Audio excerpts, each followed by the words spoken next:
What is the true nature of the universe?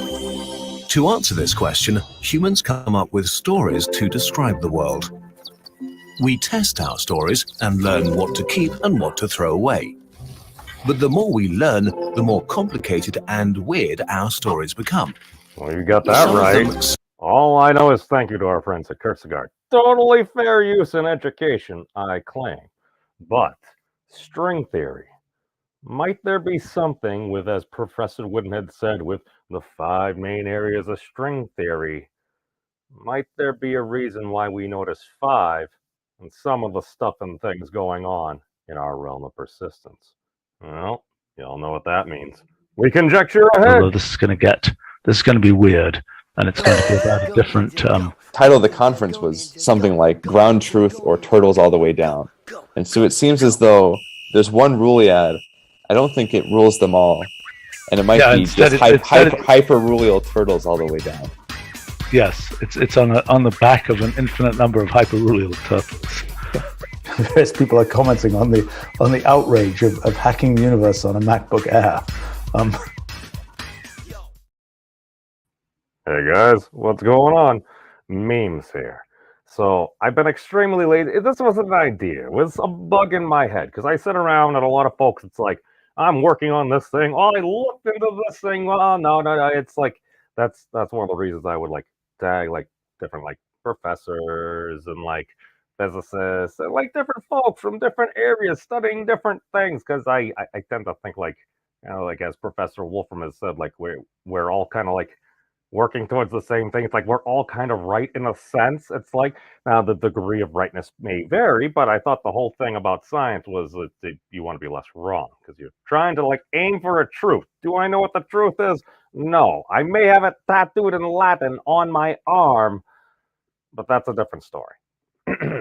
So today we're going to be talking about string theory and why it may be that it works in 10 plus dimensions. And again, this is conjecture on my part. This has nothing to do. Even though I might be showing that in literally the clip, like right here, I'm not saying this is what Thad is saying. This is what he happened to say, I don't know, about a decade or so ago at, 13 years ago, at a TEDx Boulder talk. And the interesting thing about this is I didn't notice, I think, until after, because I was looking for more like the more recent things, but there was a note from the TEDx, note from Ted. He flagged this talk, which was filmed at TEDx, because it appears to fall outside TEDx's curatorial guidelines. This talk only represents the speaker's personal theory of quantum physics and is not based on peer-reviewed scientific evidence or research. TEDx events are independently organized by volunteers. The guidelines we give TEDx organizers describe more detail over here. I have not clicked that. I apologize. The description. In this talk, Thad Roberts reveals a theory that could prove to be the key in simplification of the various complexities of quantum mechanics, space, and time. Yeah, that sounds novel. But a lot of people seem to have at least enjoyed watching it a little bit. I don't know. Thad, what's going on? Excuse me, Thad from the past. We're viewing remotely, literally. But, yeah. Does anybody here happen to be interested in other dimensions? All right. Well, thank you all for your time and your space. Oh, I'm glad that one worked here. The jokes. All right. One of our friends has stuff down here in the bottom. Imagine a world whose inhabitants live and die, believing only in the existence of two God, how far do I have to scroll? There we go. These flatlanders are going to see some pretty strange things happen. Things that goes through the whole flatland thing and everything, which is very interesting. And the examples he uses in 15 minutes, a lot of folks seem to be big fans. Some flatlander scientists a lot of positive comments. Okay, let's see. A set of space. Let's consider an analogy. Imagine we have a chunk of pure gold that we mean to cut in half over and over. We can entertain two questions here. This is basically Zeno's paradox. How many times it's like, well, and how many times if it's just gold, maybe you go on forever. But then we found out gold is made up of atoms. I think that's one of the reasons Professor Feynman says, like, if you're going to condense all the information as best you can, it's like, well, stuff and things are made up of atoms. And like, that seems like a pretty smart thing. And now I think I actually understand why he said that. We cannot talk about distances in space that are less than the fundamental But unit of space for essentially, the he same goes reason we cannot talk through. about amounts of gold that are less than. If space is quantized, Hold on, no, he's got for an okay. object, The whole thing right here, it's like, all right, we got our 3 dimensions. It's like we go forward, we go backward, we go up and down. It's like, all right, we got the X, Y, and Z axes there. I realize, I'm sorry, I didn't need to play any of that other stuff. I wasn't even necessarily going to share anything. I was just going to yak on about like philosophical things without, because I scare people away with math, but it's okay. Math is important. I think a lot of times we do it and we don't even realize. Rough gut guesstimations. But essentially, it's like, all right, you go up and down. Hold on. Let me see. Here we go. Different scales. distinct types of volume. And all volumes are three-dimensional. Distance between any 2 points in space becomes equal to the number of quanta that are instantaneously between them. The volume inside each quantum is interspatial, and the volume that the quanta move about in is superspatial. Oh. Notice how having perfect information about XYZ position only enables us to identify a single quantum of space. Also notice that it's now possible for an object to be moving about interspatially or superspatially without changing its XYZ position at all.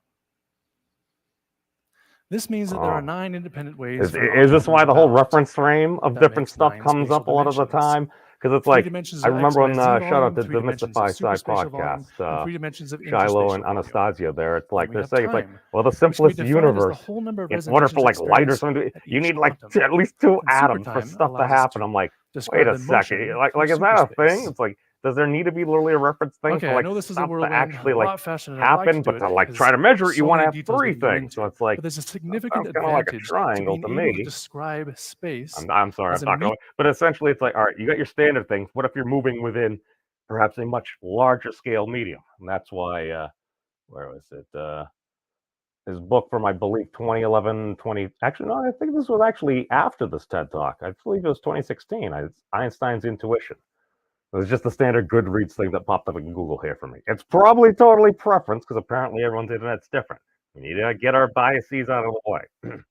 Dad's book, Einstein's Intuition, Visualizing Nature in 11 Dimensions, has been acclaimed for how lucidly explores the mysteries of modern physics and artfully challenges traditional assumptions about reality to construct a new perspective that brings new light to quantum mechanics and general relativity. Full disclosure. God, I'm a terrible human. Oh, where is it? It's on the other side. I don't know. Oh, God. It's not as heavy. Not as heavy as NKS, but that gave me a copy. I haven't even finished it. I was reading the plane back and then I was listening, and it's I am a terrible monk. These things happen. Got a lot of homework to do, but essentially, oh God, I've been blowing on about this and that. All right, let's actually get into what we're talking about. So basically, at one point, Thad basically, as we've discussed before here on the channel, if you're going to look at the constants of nature, aside from something dimensionless like the fine structure constant, if you're looking at the dimensional quantities, at least on as far as I can tell on Wolfram Alpha, this is what Thad told me, and it appears to be true, our constants of nature are made of 5-dimensional ingredients: time, space, charge, mass, and temperature. Now, you might have current or something, but I believe that's a derivation of length and time and charge. Acceleration is length divided by time squared. Like, these are, I mean, it's all this, you see this crazy notation. It's terrifying. It terrified me. And that's like, wait a second, now we have tools to do it. I'm not saying that that may or may not be a reason why Professor Wolfram literally invented Mathematica. No comment. I apologize. But, okay, so you get 5-dimensional ingredients, at least within the HF8 model or the minimal arena. But that has basically on the poster, which, again, sure, there are improvements. It's based upon these, oh God, I'm not even sharing it. I am a terrible person. It's based upon a double cover, which by its nature is 2. If it's a double cover of 5 dimensions, I would bring it up to 10, which is the minimal dimensions that string theory works in. what? I mean, do all the dimensions need to be space? I mean, coincidentally, one of the things that I found out when going down like that rabbit hole and stuff, like with that, like M theory and stuff, at 9 dimensions of space, coincidentally, like everything just perfectly fills up. Apparently, I think that was on like PBS Infinity or something. I'm not sure if the channel's still really going. God, I should have probably clicked all. I don't know. I'm like, that's very interesting. You add 1 dimension at a time. Well, I mean, is that just naturally going to work? Do you even need string theory for that to work? I mean, like, or is that why string theory works? I mean, there's a lot of beautiful. They found like, what was it, the Levi-Civita connection or something like that? It's like you look at this thing, it's like, oh my god, this answers so much. It's like, and if it looks beautiful, it's like, of course people are going to run with that if that's a clue, and you're like almost there. And what ends up happening, whatever paradigm ends up being the big thing for whatever period of time, it tends to be the thing. Whether or not it's still the thing that people are working on, maybe they'll just say it's the thing. Nobody would ever virtue signal on the internet. Oh, where am I right here? Oh, yeah, basically double cover the geese scheme. Let's just get into real quick string theory here. Oh, hey, T Carr. Hey, Rick. Welcome, awesome one. Good to see you guys here. Yes. I just want to get this out of my head. It's kind of been in there for a while. Just throwing rampant conjecture out here, and because also it's like I see a lot of folks, it's like, oh no, there's nothing here, there's nothing there. People are always fighting about this or that. It's like, well, why don't I look to see like if there are connections that are relevant? Because it's like, why would I just do the single thing? If there are other smart things out there, why wouldn't I try to like learn them and like learn from other people? I mean, like that's, I don't know. I am just a crazy person on the internet. But in physics, string theory is a theoretical framework in which point-like particles of particle physics are replaced by one-dimensional objects called strings. String theory describes how these strings propagate through space and interact with each other. When a distance scale is larger than the string scale, a string just looks like an ordinary particle with its mass, charge, and other properties determined by the vibrational state on the string. In string theory, one of the many vibrational states of the string corresponds to the graviton, a quantum mechanical particle that carries the gravitational force. Thus, string theory is a theory of quantum gravity. That's fantastic. All right, string theory. So basically, you got cool pictures like this, like different Calabi-Yau manifolds and stuff. So different objects of strings, cosmic strings, brains, things you could kind of like. I'm like, okay, that kind of makes sense. Like, like a membrane of a bubble is going to be this and that. I'm like, okay, I can kind of try to like visualize that. That sounds kind of cool. Where are we going? We got some. All the links are here if you want to look through it. I haven't looked through all of this stuff and everything, but we go to M theory because it's something that Professor Whitten had talked about. He's like, he'd said, well, there are 5 main types of string theory. When we let these string theories combine, we can get M theory or 11-dimensional supergravity. I'm like, 11 dimensions? I don't know. Wait a second. Isn't that visualizing nature in 11 dimensions? I don't know. That seems like a thing to do. It seems to make a lot of sense to people. If you've got nothing better that you're aware of, why not? I mean, just my thing is, it's like we only know so much. If you know, it's like I believe it's the Pokemon theme song. You teach me, and I'll teach you. I also did a parody. Please don't look it up. It will destroy your ears. And any potential no comment.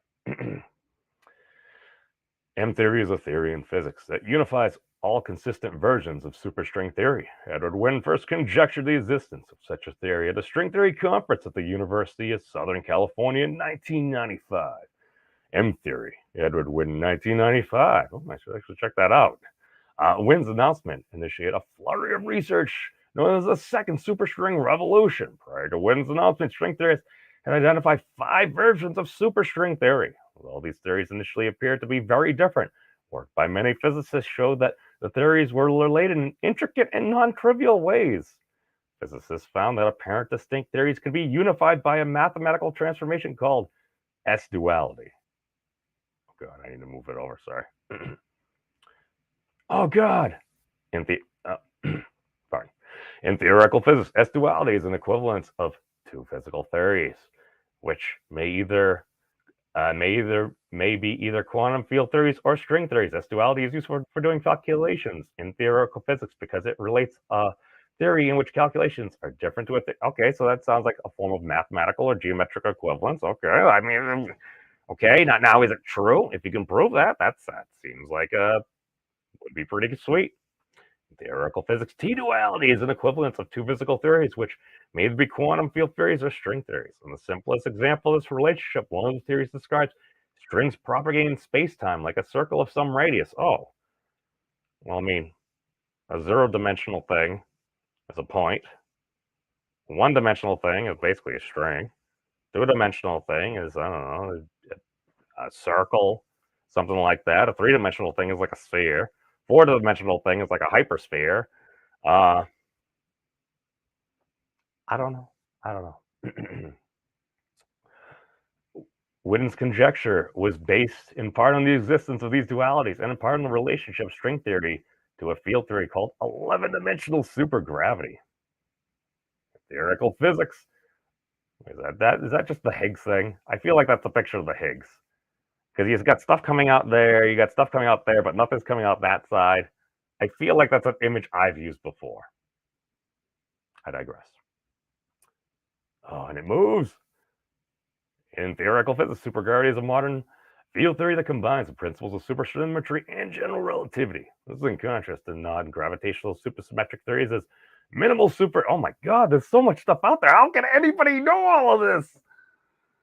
Wow. God. ChatGPT, save us. I think it's already been saving us. Conjecture, rampant conjecture from crazy person on the internet. All right, so what are we talking about here? So we're trying to compactify dimensions. You talk about, what was it? Where's it? Calabi-Yau manifolds. Here we go. The Calabi-Yau manifold. If we can just find the right one, string theory will work, and we'll be able to identify the correct, rather than having to sift through, I don't know, like 10 to the 500 potential different string theories, something like that. Again, I am not a professionally trained physicist nor mathematician. I'm a dude on the internet that spends far too much time on the internet. It's had the benefit of listening to a lot of really smart folks, and occasionally the privilege of talking with some of them. Some of those who may be watching now, or temporally in the future. That's the wonderful part about the internet. In algebraic geometry, a Calabi-Yau manifold, also known as Calabi-Yau space, is a particular type of manifold, which has properties such as Ricci flatness. Oh, that's something from the field equations from Einstein, I think. In the mathematical field or differential geometry, Ricci flatness is a condition on the curvature of a pseudo-Riemannian manifold.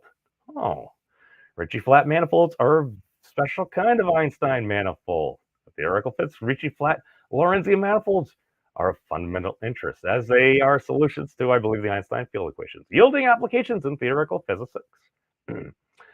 Particularly in superstring theory, the extra dimensions of space-time are sometimes conjectured to take the form of a six-dimensional Calabi-Yau manifold, which led to the idea of mirror symmetry.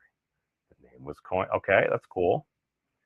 So they are complex manifolds, the generalizations of K3 surfaces. Oh, look at that. It's like a megahorn. That's pretty neat.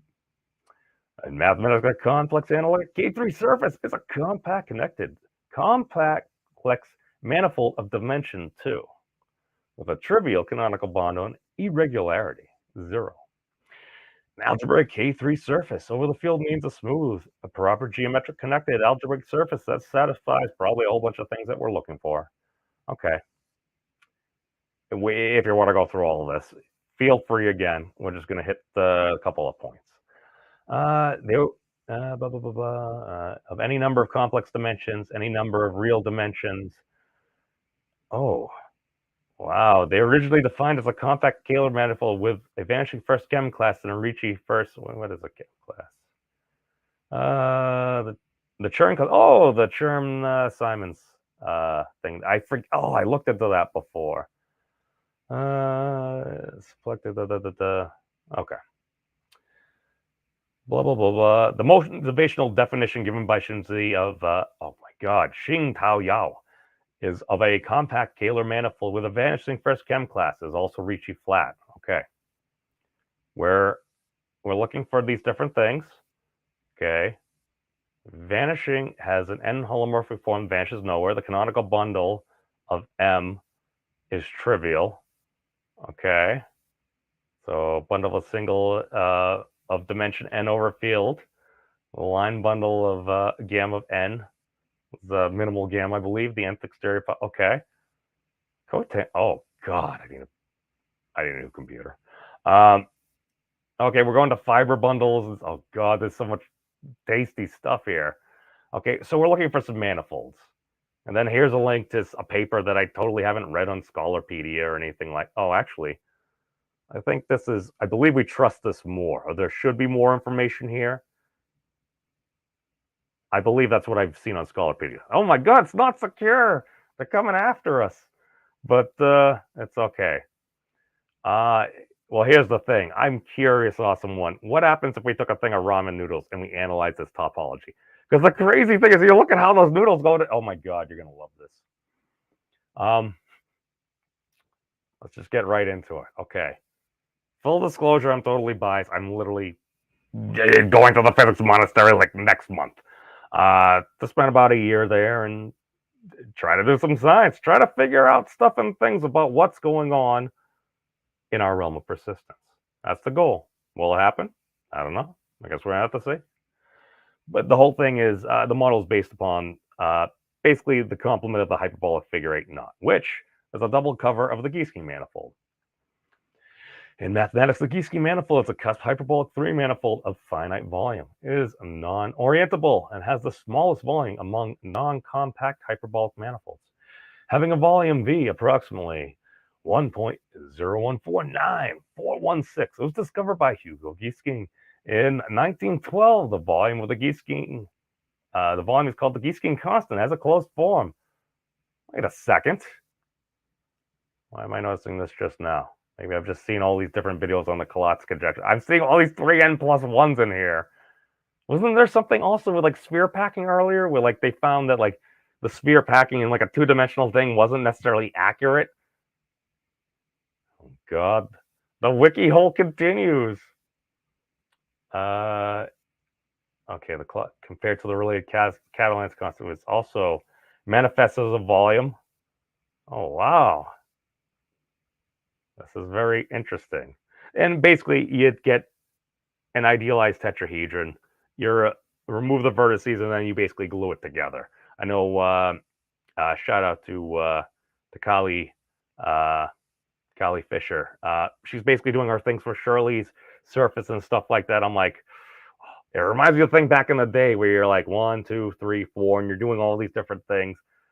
Oh God. But so basically, yeah, you can see there it's a double cover of the figure 8 knot complement. Lovely. What if we found something smaller? Perhaps maybe a wee bit more compact, let's say. We go to the Meyerhof manifold. In hyperbolic geometry, the Meyerhof manifold is an arithmetic hyperbolic 3 manifold obtained by a 5-1 surgery on the figure 8 knot complement. Oh. It was introduced by Robert Meyerhof in 1987 as a possible candidate for the hyperbolic 3 manifold of smallest volume. But the Weeks manifold turned out to have slightly smaller volume. It is the second smallest volume. So 0.981368. So that's less than 1. The Giesecke manifold is just over 1. Huh. Smallest volume of orientable asymptotic hyperbolic 3 manifolds, where S of k is the zeta function. Oh, that's pretty neat. We got the Pauli logarithms. That's in the figure 8 knot too. All right. Go to our friend the Weeks manifold. In mathematics, the Weeks manifold, sometimes called the Fomenko-Metiev Weeks manifold, is a closed hyperbolic 3 manifold obtained by 5-2 and 5-1 Dayton surgeries on the Whitehead link. That's basically, I believe, also how you kind of get the figure 8 knot. Is a volume approximately equal to 0.942707. And David Agabai, Robert Meyerhoff, and Peter Milley, 2009, showed that as the smallest volume of any closed orientable hyperbolic three-manifold. The manifold was independently discovered by Jeffrey Weeks in 1985, as well as Sergei V. Matveev and Anatoly Tifomenko in 1988. It's just fascinating. But essentially, I think I saw something of like a negative curvature or something like that. And basically, it's like a crochet thing. Like you can actually crochet negative space where it's like it's literally like folding in on itself. It's like, well, I don't know. Would that explain things? Might a double cover of all those 10 dimensions? Excuse me, all those 5 dimensions: time, space, charge, mass, temperature. Might that lead to what some of these things? Can we get the extra 6 dimensions out there, even if it kind of adds up? I have no idea. I just find it fascinating. And again, if it gets people excited or something like that, I think it would be pretty fun. Oh, hey, thank you, T Carr. Hey, good to see you, Disney. Yeah, there's a lot of interesting things. The Cosmic Council. Oh my God. I think you could totally. Oh my God, I think you just gave me an idea. Hey, Fractal. Thank you for jumping in now. We're just wrapping up right now, but the Cosmic Council. Oh God. There's a reason why rule 1 of the internet. Never give power to the memes of destruction. Hold on, I feel like we need to actually, oh God, hold on. I don't think we need that anymore. But, hold on, let me, yes.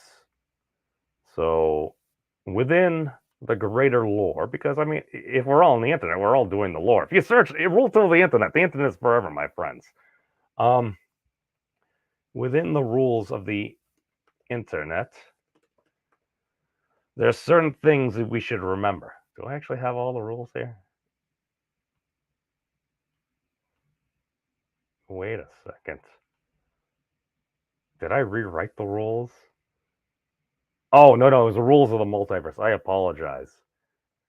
Rules of the multiverse. I was going to say, I was going to contradict myself because I had already done those other rules, and they're more of just an Aesop's Fable thing. It's kind of half jokingly. It might be true. I don't know. Here we go. I need to do the right thing, and we can wrap up with this. A shameless self-promotion.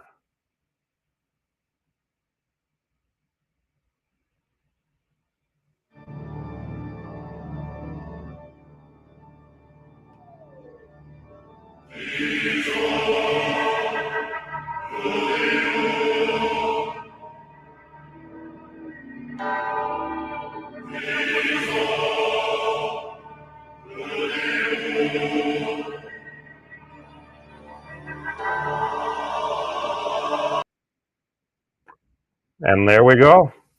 Rule 1 of the multiverse. Never give power to the means of destruction. Rule 2 of the multiverse. If destruction of the multiverse is imminent, ignore rule 1. But that's all I got for right now, friends. Take care of yourselves. It's a wacky and wild world out there, but again, rumor has it 2023 was the year to see, I claim.